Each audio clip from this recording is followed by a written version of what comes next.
الحسنى يا خالقنا غفرانا نسألك وأنت الأسمى نأمل عفوك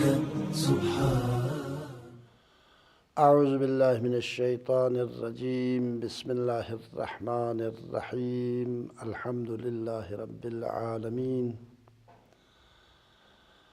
وصلى الله على سيدنا محمد وآله الطيبين الطاهرين. اللهم صل على محمد وآل محمد وعجل فرجه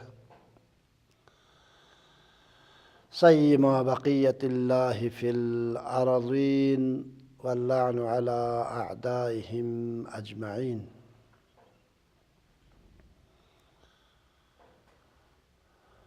اصول عقائد اور اصول دین کے بارے میں گفتگو ہو رہی تھی،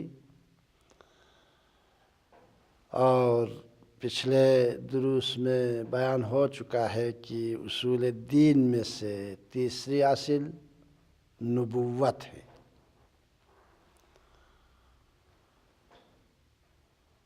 اور یہ بحث دو حصوں پر مشتمل ہے، ایک نبوت عامہ اور ایک بحث نبوت خاصہ. نبوت عامہ کے بارے میں تفصیلی گفتگو ہوئی. آج کے درس میں انشاءاللہ ہم نبوت خاصہ کے بارے میں گفتگو کریں گے. لہٰذا اس درس کا موضوع ہے نبوت خاصہ. جیسا کہ پچھلے درس میں عرض ہوا، نبوت خاصہ سے مراد یہ ہے پیغمبر اکرم صلی اللہ علیہ وآلہ وسلم کی نبوت، یعنی پیغمبر اکرم صلی اللہ علیہ وآلہ وسلم کی سوانح عمری، آپ کی خصوصیات اور خاتم النبیین ہونا، اور اسی طرح آپ کی نبوت کے دلائل سے مربوط مباحث کو نبوت خاصہ کہتے ہیں علم کلام اور علم اصول عقائد کی اصطلاح میں. تو سب سے پہلے پیغمبر گرامی اسلام حضرت محمد مصطفیٰ صلی اللہ علیہ وآلہ وسلم کی سوانح عمری کے حوالے سے مختصر گفتگو کریں گے. پھر انشاءاللہ آپ کے نبوت کی دلائل، پھر خاتم النبیین ہونے پر، آپ کے خاتم النبیین ہونے پر دلائل، اور آپ کے معجزات کے حوالے سے خصوصاً قرآن مجید کے حوالے سے انشاءاللہ آنے والے دروس میں ہم مختصر گفتگو کرنے کی کوشش کریں گے. تو سب سے پہلی بحث نبوت خاصہ کے بارے میں پیغمبر اسلام صلی اللہ علیہ وآلہ وسلم کی سوانح عمری ہے. آپ سب کے علم میں ہیں خدا کے آخری نبی پیغمبر اسلام صلی اللہ علیہ وآلہ وسلم 17 ربیع الاول عام الفیل 570 یا 571 عیسوی میں آپ نے مکہ مکرمہ میں ولادت پائی. ایک مختصر خاکہ عرض کرتا گزر جاؤں گا، چونکہ ہمارے بحث عقائد سے ہیں، تاریخ سے نہیں ہیں، کہ مکہ مکرمہ میں آپ نے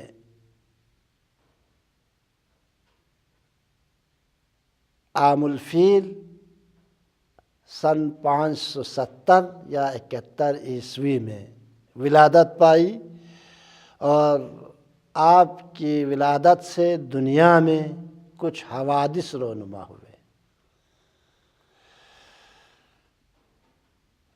مورخین کے نقل کے مطابق جو حوادث رونما ہوئے ان میں سے پہلا واقعہ یہ ہوا کہ دریائے ساوا خشک ہو گیا۔ دوسرا واقعہ ہزاروں سال سے روشن آتش کدہ فارس خاموش ہو گیا۔ اور تیسرا واقعہ اس وقت کے بادشاہ کسریٰ کا محل لرز اٹھا اور اس کا ایک حصہ گر گیا۔ چوتھا واقعہ جو سب سے اہم واقعہ آپ کی ولادت کے رات رونما ہوئے ان میں سے سب سے اہم واقعہ چوتھا واقعہ ہے، وہ یہ ہے کہ دنیا میں جہاں کہیں کوئی بت تھا، دنیا میں جہاں کہیں کوئی بت تھا وہ بت زمین بوس ہو گیا، اور اس طرح آپ کی ولادت باسعادت ہی کے دن شرک اور بت پرستی کے نابودی کے آثار نمایاں ہو گئے۔ یہ آپ کی ولادت کے حوالے سے۔ ماں باپ کے حوالے سے آپ حضرت بہتر جانتے ہیں، آپ کے والد گرامی حضرت عبداللہ ابن عبد المطلب ہیں اور والدہ ماجدہ حضرت آمنہ تھیں، اور بچپن ہی میں آپ کے والد کا انتقال ہو گیا، اور آپ کے جد امجد حضرت عبد المطلب علیہ السلام نے آپ کی کفالت اور سرپرستی کی، اور انہوں نے آپ کو سعدیہ حلیمہ نامی خاتون کے حوالے کر دیا تاکہ وہ آپ کے دیکھ بھال کر سکے۔ تاریخ کے نقل کے مطابق آپ 5 سال تک جناب حلیمہ کے پاس رہے، اور 6 سال کی عمر میں اپنی والدہ ماجدہ کے ساتھ مدینہ منورہ روانہ ہو گئے۔ لیکن مدینہ میں واپسی کے دوران آپ کی والدہ بیمار ہو گئی اور دار فانی سے کوچ کر گئی۔ 8 سال کی عمر میں آپ کے دادا اور جد امجد حضرت عبد المطلب علیہ السلام کا بھی انتقال ہو گیا، اور جناب عبد المطلب کی وصیت کے مطابق آپ کے مہربان اور دلسوز چاچا حضرت ابو طالب علیہ السلام آپ کے کفیل اور سرپرست بن گئے، اور حضرت ابو طالب نے زندگی کے آخری لمحات تک آپ کی سرپرستی اور کفالت کی۔ عہد طفولیت سے ہی، مورخین کے نقل کے مطابق عہد طفولیت سے ہی پیغمبر گرامی اسلام حضرت محمد مصطفیٰ صلی اللہ علیہ وآلہ وسلم کے چہرے پر عظمت اور بزرگی کے آثار نمایاں تھے، اور حضرت عبد المطلب اور حضرت ابو طالب علیہ السلام دونوں ہی آپ کے چال چلن، آپ کے گفتار، آپ کے رفتار اور آپ کے کردار سے حیران تھے، حیرت زدہ رہتے تھے۔ بچپنے ہی میں آپ کے چال چلن اور کردار سے حیرت میں تھے اور حیرت زدہ رہتے تھے۔ یہ آپ کے بچپنے کے حوالے سے کہ آپ کسی چیز کے بارے میں حریص نہیں تھے بچپن ہی میں، اللہ بچہ کا مزاج یہ ہوتا ہے، جو بھی سامنے آتا ہے اس کی طرف اس کو رغبت پیدا ہوتی ہے، لیکن آپ کسی چیز کے بارے میں حریص نہیں تھے، اور آپ معمولی کھانے پر اکتفا کرتے تھے اور صاف ستھرا اور پاک رہتے تھے۔ یہ آپ کے بچپن کے حوالے سے، اور اسی طرح عام بچوں کی طرح کھیل کود سے رغبت نہیں رکھتے تھے، کیونکہ یہ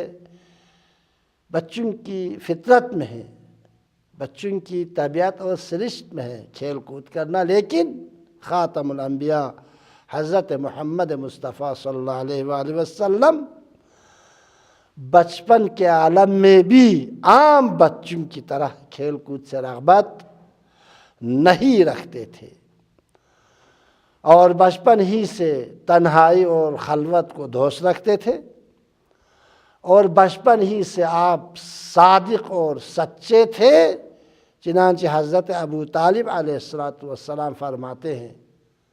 آپ کے چچا حضرت ابو طالب علیہ السلام فرماتے ہیں، میں نے کبھی نہ ان کی زبان سے جھوٹ سنا اور نہ کوئی ناشائستہ بات دیکھی ہے۔ بچپنے ہی سے حضرت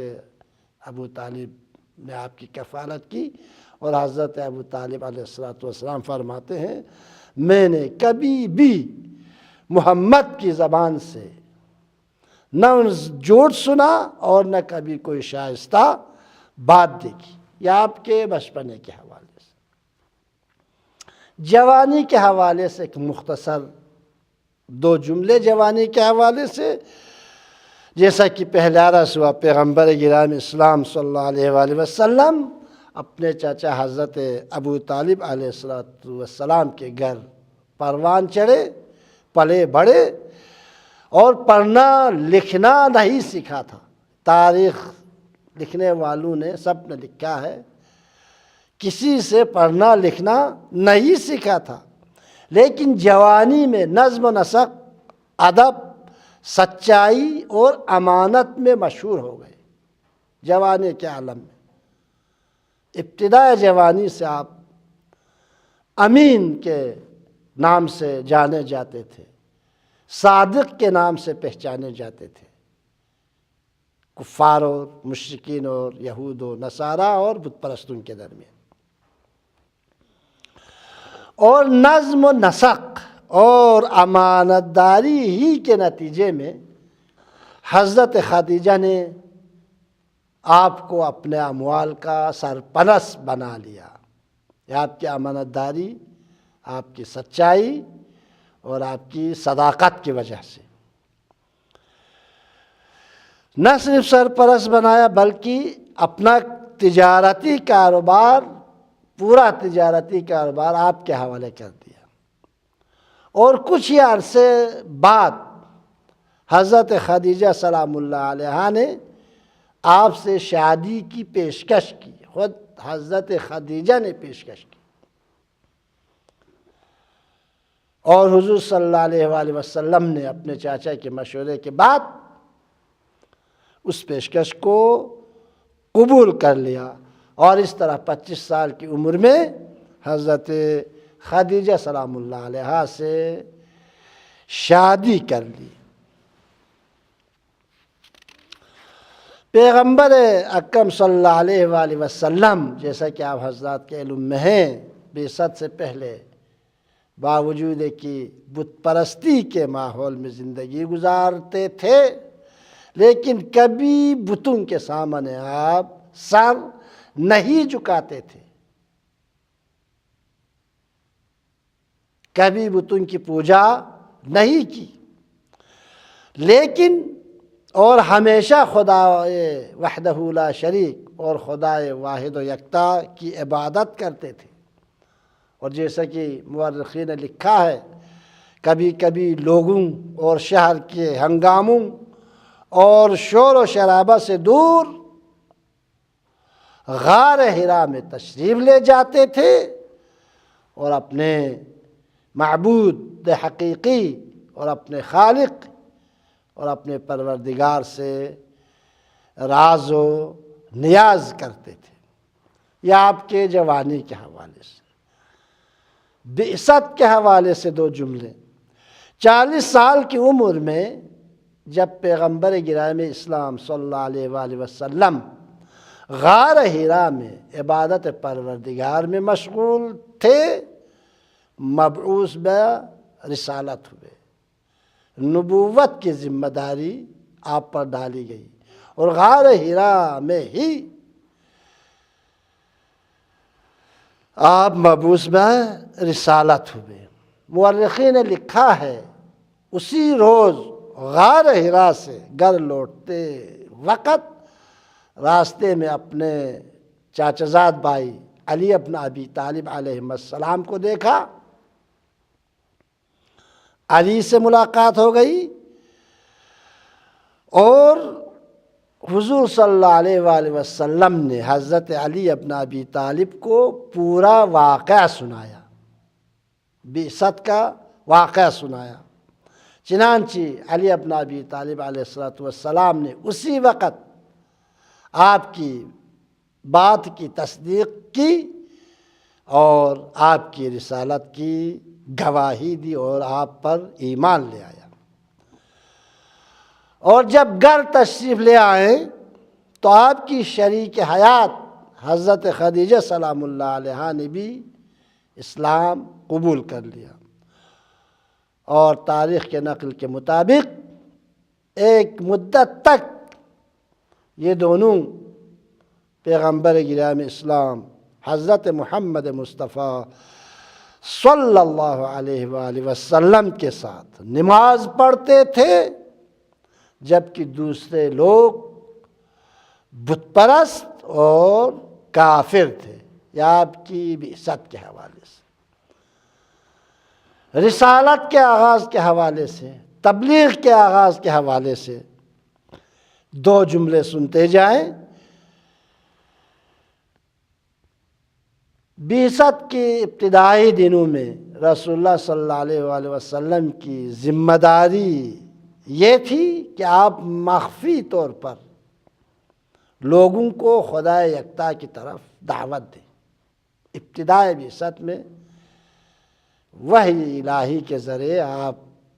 کی ذمہ داری یہ بتائی گئی کہ آپ فی الحال مخفیانہ طور پر تبلیغ کریں۔ اور تاریخ کے نقل کے مطابق جب آپ نے پہلی بار لوگوں کو توحید اور وحدانیت کی دعوت دی تو اس کا شدید رد عمل ہوا، اور آپ کو بہت سی مشکلات کا سامنا کرنا پڑا۔ لہٰذا مجبوراً آپ نے ایک مدت تک خفیہ طور پر دعوت کا سلسلہ جاری رکھا، یہاں تک کہ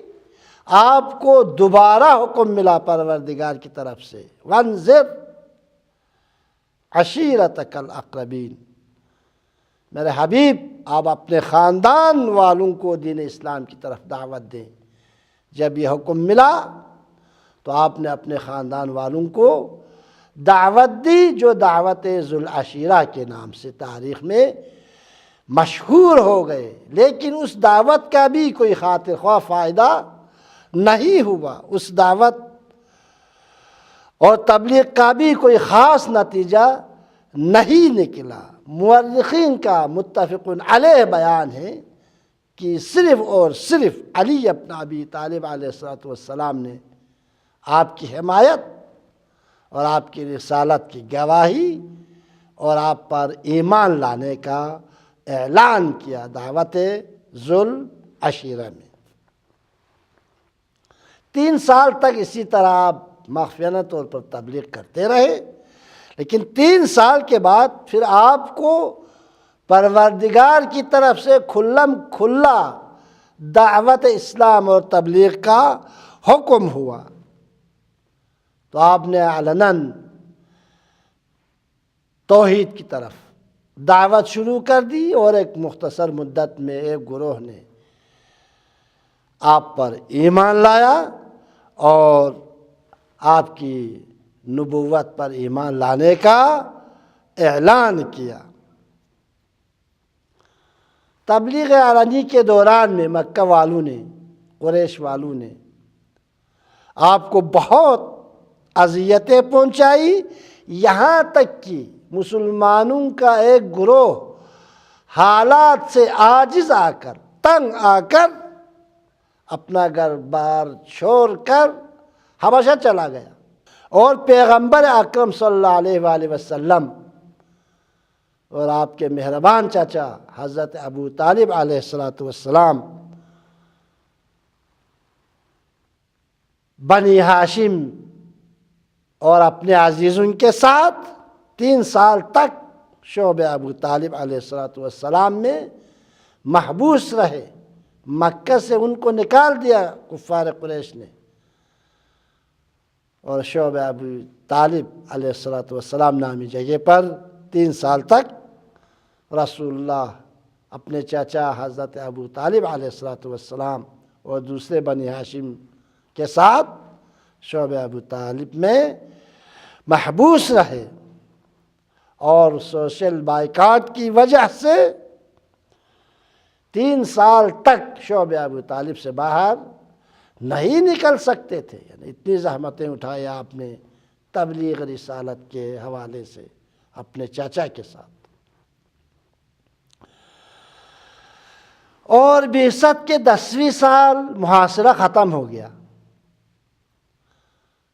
بعثت کے 10ویں سال، 10 سال اس طرح مختلف قسم کی مشکلات میں، بہت ہی سخت حالات میں پیغمبر گرامی اسلام نے اپنی رسالت کا فریضہ انجام دیا، اور بعثت کے 10ویں سال محاصرہ ختم ہو گیا، اور شعب ابی طالب سے رسول اللہ صلی اللہ علیہ وآلہ وسلم اپنے چچا حضرت ابو طالب علیہ السلام اور دوسرے رشتہ داروں کے ساتھ شعب ابی طالب سے باہر آئے، اور اسی سال پیغمبر کے 2 حامی اور مددگار یعنی حضرت ابو طالب علیہ السلام اور شریک حیات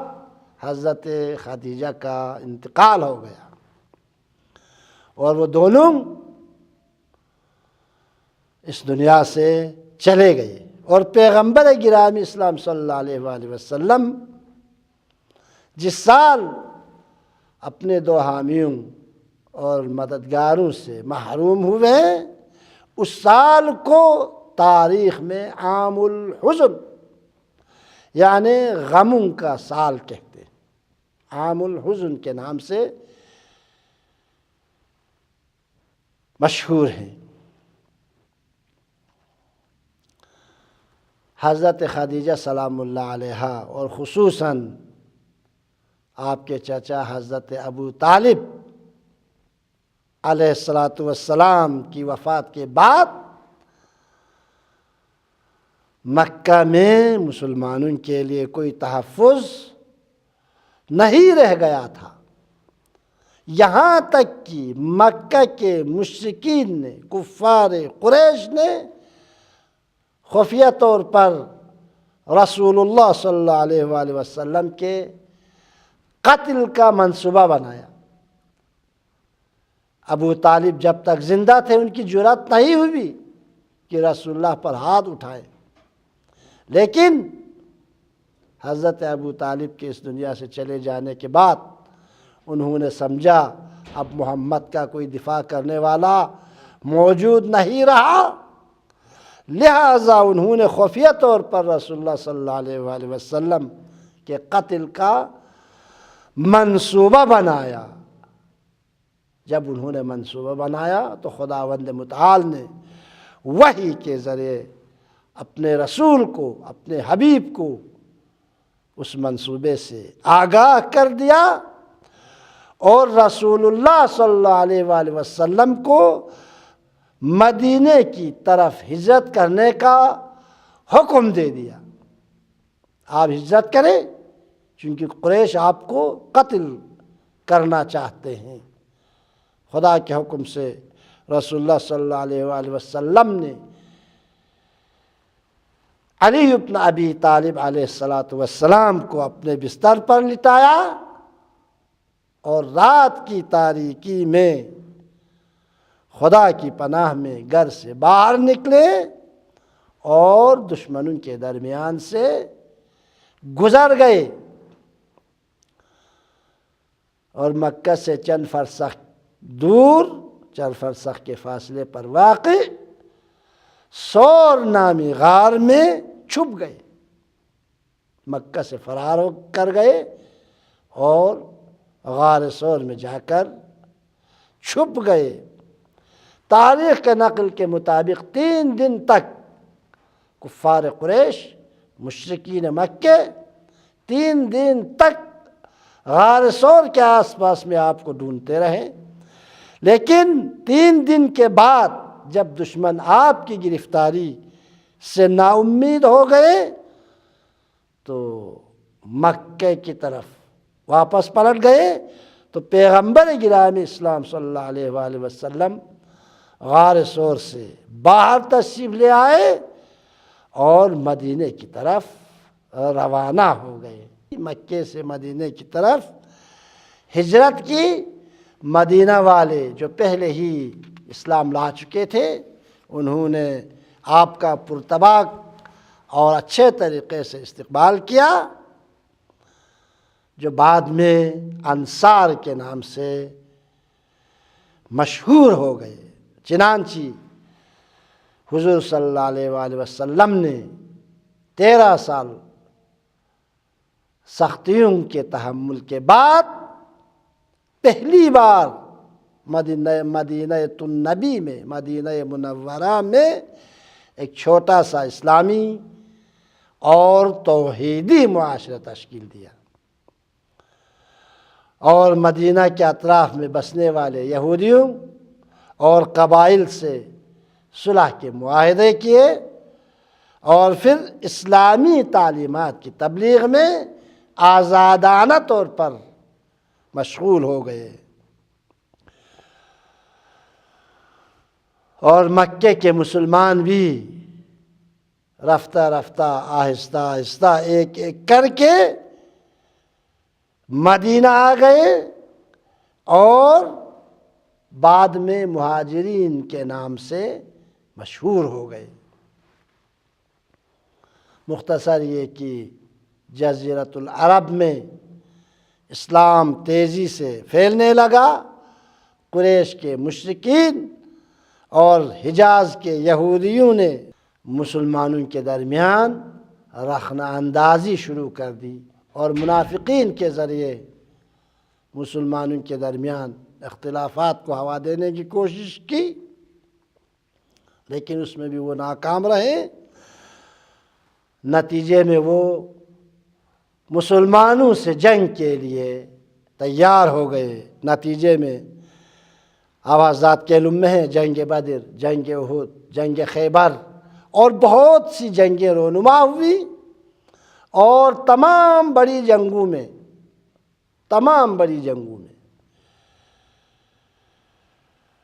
پیغمبر گرامی اسلام صلی اللہ علیہ وآلہ وسلم بذات خود شریک رہے، اور اسی طرح اکثر جنگوں میں علی ابن ابی طالب علیہ السلام کی شجاعت اور بہادری کی وجہ سے اکثر جنگوں میں مسلمانوں کو فتح اور کامیابی ہوئی۔ اور اس طرح پیغمبر گرامی اسلام صلی اللہ علیہ وآلہ وسلم اور مسلمانوں کی 10 سال کی کوششوں کے بعد پورے جزیرۃ العرب میں اسلامی حکومت قائم ہو گئی رسول اللہ کی سرپرستی میں، اور جزیرۃ العرب میں زندگی گزارنے والے اکثر لوگ مسلمان ہو گئے، اور پہلی اسلامی حکومت تشکیل پائی۔ اور اس کے بعد رسول اللہ صلی اللہ علیہ وآلہ وسلم نے حبشہ، ایران، روم اور مصر کے بادشاہوں کو خط لکھ کر اسلام کی طرف دعوت دی، اور اس طرح حضور صلی اللہ علیہ وآلہ وسلم نے 23 سال کے جد و جہد کے بعد اپنی رسالت کی ذمہ داریوں کو پورا کر لیا، اور مدینہ منورہ میں 10 سال زندگی گزارنے کے بعد 28 صفر المظفر سن 11 ہجری میں چند روز علالت کے بعد مدینہ النبی میں 63 سال کی عمر میں وفات پائی. السلام علیک یا رسول اللہ وعلی اہل بیتہ الطیبین الطاہرین ورحمۃ اللہ وبرکاتہ.